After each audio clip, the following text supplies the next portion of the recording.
윤석열이 처음으로 출석해 진행한 헌재 변론에서 또 사고가 터졌습니다. 윤석열이 거짓말만 쏟아냈는데 이미 본인들이 한 발언에 발목이 잡혔습니다. 윤석열은 장관들에게 계엄 준비 문서를 준 적이 없다고 뻔뻔하게 얘기했는데요. 최상목과 다른 장관들은 윤석열로부터 직접 받았다는 자백이 나왔습니다. 윤석열은 입만 벌리면 거짓말인 상황입니다. 결국 정청래 위원장의 일침이 제대로 터졌습니다. 더 이상 윤석열과 잔당들을 두고만 볼 수 없습니다. 오늘도 구독, 좋아요와 함께 정치사수 시작해보겠습니다. 더불어민주당도 윤석열 대통령이 헌법재판소 탄핵 심판에서 포고령 실행 계획이 없었다고 주장하자 반성도 없이 또다시 폭동을 선동하고 있다고 비판했습니다. 민주당 박경미 대변인은 브리핑에서 윤 대통령이 포고령 1호가 김용현 전 국방부 장관이 작성한 거라고 발뺌했다며 폭도들을 위한 떼감을 제공하려는 거냐고 지적했습니다. 박지원 의원도 자신의 SNS에 윤 대통령은 비겁한 법꾸라지라며 조속한 탄핵 심판이 필요한 이유를 증명했다고 주장했습니다. 김용민 의원도 윤 대통령이 자기가 살기 위해 거짓말만 하고 부하를 사지로 내모는 비열한 변명만 하고 있다고 비난했습니다. 첫 번째 질문은 국가비상입법기구 관련 예산을 편성하라는 쪽지를 기획재정부 장관에게 준 적이 있으십니까? 저는 이걸 준 적도 없고, 그리고 나중에 이런 계엄을 해제한 후에 한참 있다가 언론에 뭐 이런 메모가 나왔다는 것을 기사에서 봤습니다. 근데 그 기사 내용도 조금 부정확하고, 그러면은 이거를 만들 수 있는 사람은 국방장관밖에 없는데, 국방장관이 그때 이제 부속이 돼 있어서 구체적으로 확인을 못했습니다.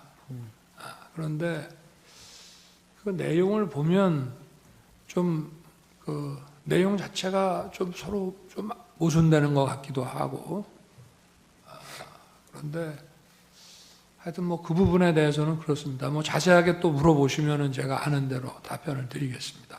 계엄을 발표하시고 들어오셔서 이제 들어가셨습니다. 들어가실 때 갑자기 저한테 참고하라고 종이를 접은 종이를 주셨습니다. 정확히 말씀드리면 접은 종이를 주셨는데 당시에 저는 그게 무슨 내용인지 모르고 경황이 없어서 주머니에 넣었습니다.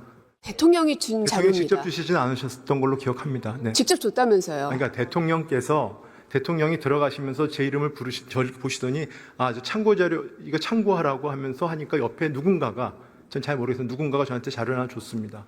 근데 자료가 접혀 있었습니다. 제가 정확히 말씀드리는 겁니다. 지난 3일 윤석열 대통령의 비상계엄 선포 직전 한덕수 국무총리와 장관들은 이유도 모른 채 대통령 집무실로 불려갔습니다.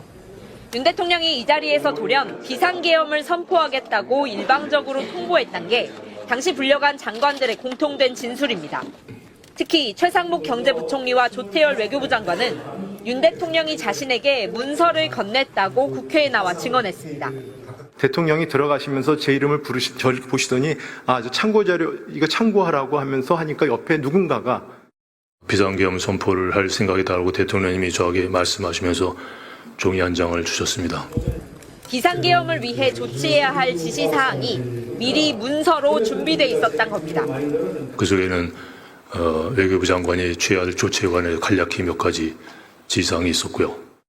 특히 최 경제부총리는 자금의 유동성을 확보하란 지시였다고 기억했습니다.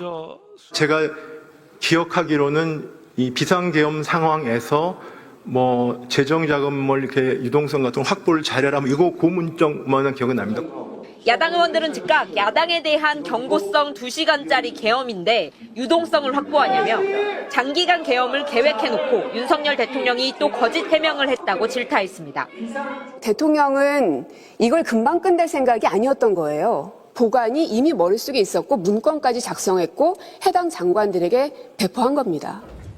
국무회의 참석자들은 당시 윤 대통령이 자신의 판단이라며 비상계엄을 선언한다는 뜻을 굽히지 않았다고 말했습니다. 특히 조태열 외교부 장관은 대한민국이 70년간 쌓아올린 모든 성취를 한꺼번에 무너뜨릴 수 있다고까지 고언했지만 윤 대통령은 지금은 물을 수 없다며 비상계엄을 선언하러 회의실을 떠났다고 말했습니다.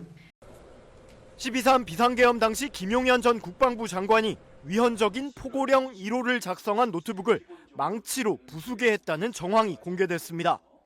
검찰 비상계엄 특별수사본부는 김 전 장관을 조사하는 과정에서 비상계엄 선포 이후 포고령 1호를 작성한 노트북을 없애라고 시켰다는 진술을 확보한 것으로 알려졌습니다. 검찰은 해당 노트북을 파쇄한 대통령실 행정관을 조사해 김 전 장관이 시켜서 둔기로 노트북과 휴대전화를 부쉈다는 취지의 진술도 받은 걸로 전해졌습니다. 내란 핵심 증거 중 하나인 노트북과 휴대전화를 복구가 불가능할 정도로 파손했다는 겁니다. 증거 인멸 지시를 받은 행정관은 김 전 장관의 대통령 경호처장 시절 개인 비서 역할을 했던 인물입니다. 그간 김 전 장관 측은 포고령 초안을 자신이 직접 작성했다고 주장해왔지만 수사기관들은 관련 조사에서 포고령을 제3자가 처음 작성했다는 취지의 진술도 확보한 것으로 알려졌습니다. 앞서 김 전 장관은 휴대전화 등을 파손한 이유를 묻는 검찰에 계엄 과정을 비롯한 임무를 완수했기 때문이라는 취지로 답한 걸로 알려졌습니다.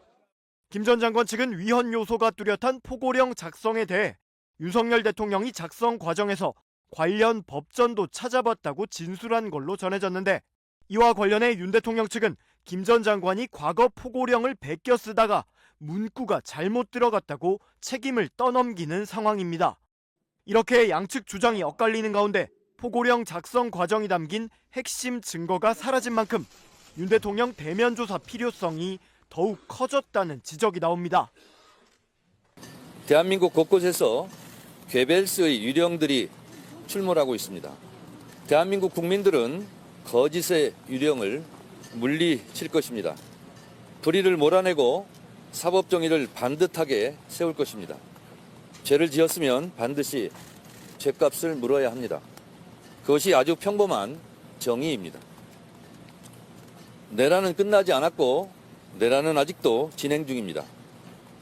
내란 선동은 더욱 기승을 부리고 있고 급기야 폭도들이 서부 지법을 난입해 폭동 사태까지 일으켰습니다.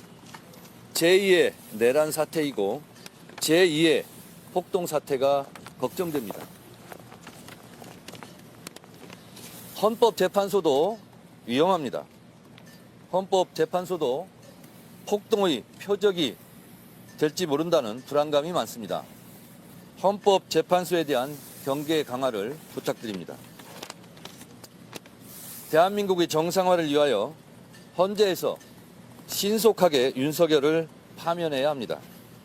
윤석열을 파면해서 사법체계, 헌정 질서를 바로 세워야 합니다.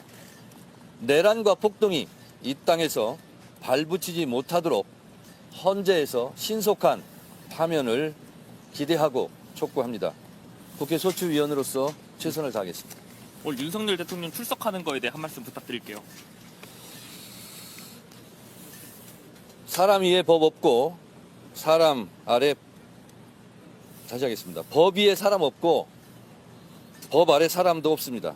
법 절차에 맞게 합법적으로 진술하고 법을 준수했으면 좋겠습니다. 대한민국은 누구라도 법을 지켜야 합니다. 법 위에 군림하는 왕의 나라가 아닙니다. 대한민국은 민주공화국입니다. 법 준수를 잘 해주셨으면 좋겠고, 차제에 한마디 더 드린다면 지금까지 내란 사태를 저지른 것에 대해서 반성과 성찰 그리고 대국민 사과를 기대합니다. 저희 청구인 측 대리인단은 피청구인 측의 선거 부정에 관한 주장은 아무런 근거가 없을 뿐만 아니라 이 사건 탄핵 심판의 쟁점이 아니라고 생각합니다.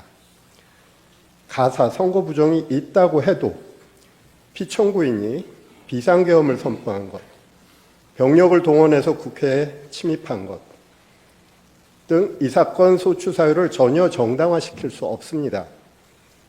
선거 부정의 사유는 피청구인 스스로 발표한 계엄 선포 사유에도 등장하지 않았습니다.